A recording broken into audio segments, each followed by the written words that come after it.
You're standing at the door, trying to make a good first impression. Maybe it's your partner's parents. Maybe it's a new coworker.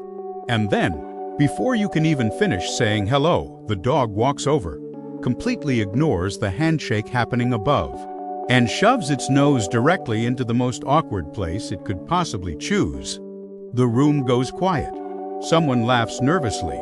You look down at the dog like it betrayed you, but the dog looks completely satisfied, like it just did something incredibly reasonable. Here's the thing, that dog wasn't being rude. It wasn't testing you. It wasn't trying to cause chaos in your living room. It was doing something that, from its perspective, is completely logical. Actually, from a biological standpoint, it was doing something incredibly intelligent. The embarrassing part isn't what the dog did. The embarrassing part is that we still don't fully understand just how sophisticated that little Sniff actually is.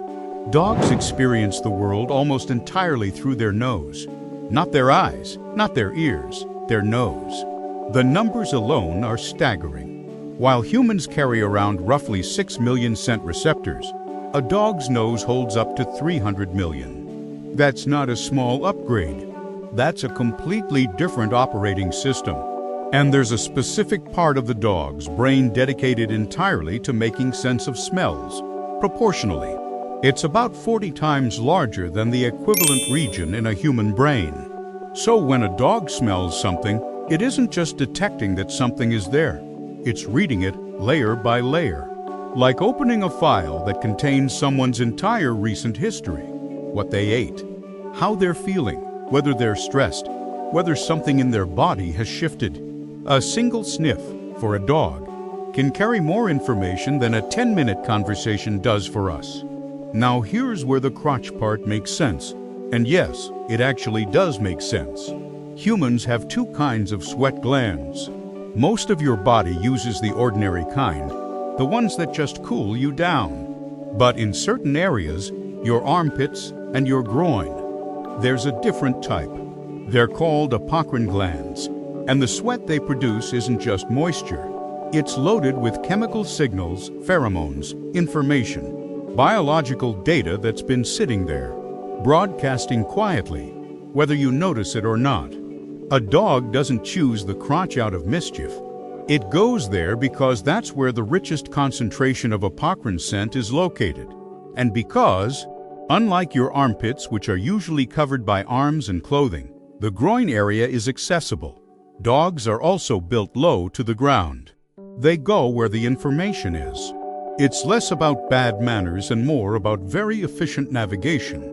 And it goes deeper than just location. Dogs are capable of reading emotional states through scent. When you're anxious, your body chemistry shifts.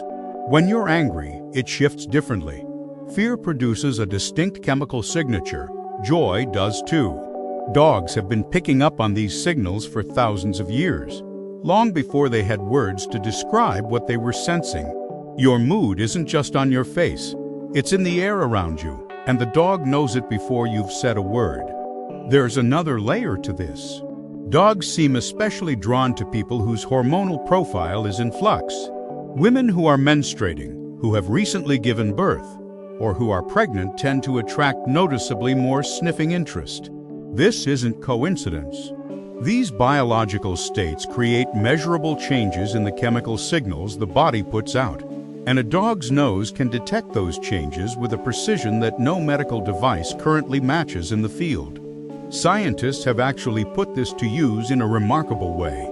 Researchers trained Australian shepherd dogs to identify cows that had just begun ovulating, something farmers needed to know precisely in order to breed at the right moment. The dogs were more accurate and more consistent than the standard laboratory methods. A nose more reliable than a test. It sounds impossible until you remember just how many millions of receptors are quietly working every second. And this might not stop at ovulation. Some researchers are exploring whether specially trained dogs can detect ovarian cancer through scent changes in the body. The early findings are cautiously optimistic. The idea that a dog's casual greeting behavior and a potential cancer screening tool exist somewhere on the same biological spectrum is If you sit with it for a moment, genuinely extraordinary. Dogs also have a secret weapon built into their anatomy that most people have never heard of. It's called the vomeronasal organ, sometimes referred to as Jacobson's organ. It sits just above the roof of the mouth and connects directly to the brain's scent processing centers. This organ is specifically designed to decode pheromones. It doesn't just smell them, it translates them. Humans have a vestigial version of this organ that no longer functions. Dogs use theirs every single day. When a dog meets a stranger, it goes through a kind of rapid assessment that we don't have a human equivalent for.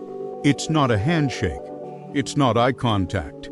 It's closer to reading a full profile: age, health, emotional state, recent experiences, reproductive status, all absorbed in a matter of seconds. What takes us a full conversation to piece together? A dog can gather before it's even finished saying hello. There's also a behavioral angle here that has nothing to do with biology. Some dogs sniff crotches because they learned, accidentally, through experience, that it works. It gets a reaction: laughter, embarrassment, a hand pushing the head away.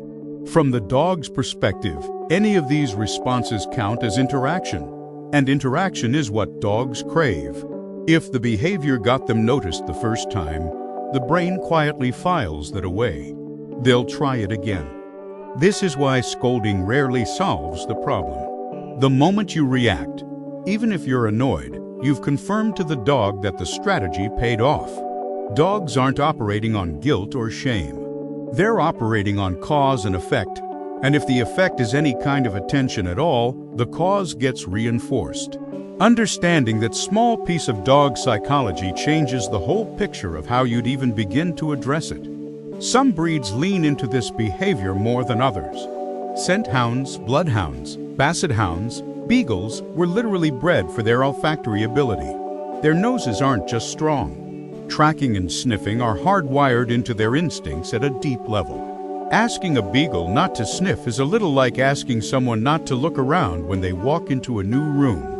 The behavior isn't a choice, it's the wiring. And here's something that most people don't stop to consider. Dogs do this to each other constantly, and no one bats an eye. Two dogs meeting for the first time at the park will immediately check each other's rear ends. No awkwardness, no hesitation. It's a greeting. It's information exchange. The problem isn't the behavior. It's the translation failure between two species with completely different social customs. The dog is being polite. We just don't speak the same language. There's something quietly humbling in all of this. We spend a lot of time thinking of dogs as companions who fit into our world. But in many ways, dogs are operating on an entirely different sensory plane. Their experience of you isn't visual. It isn't about what you're wearing or how you carry yourself. It's chemical. It's biological. They're reading something you can't hide, can't adjust, can't cure it. For a dog, there is no performance, just presence. And yet, we've built an entire relationship with this animal, one of the longest cross-species partnerships in human history. Across that gap, dogs have never fully understood human language. We've never fully understood canine scent communication. And somehow, over thousands of years, both sides figured out how to love each other anyway. That gap didn't break the bond. It's just part of it. So the next time it happens, the nose, the moment, the frozen room, maybe the embarrassment can sit alongside something else, because what just happened wasn't rude. It was honest. It was one creature trying, in the only way it knows how, to understand another. Dogs don't read faces. They don't read tone. They go straight to the source. And if that's a little uncomfortable for us, that probably says more about us than it does about them. Dogs have been trying to tell us who we are for a very long time. They just use a different alphabet. The nose knows things the eye never will. And maybe that's worth thinking about. Not just the next time a dog goes somewhere unexpected, but the next time we assume we're the smarter ones in the room.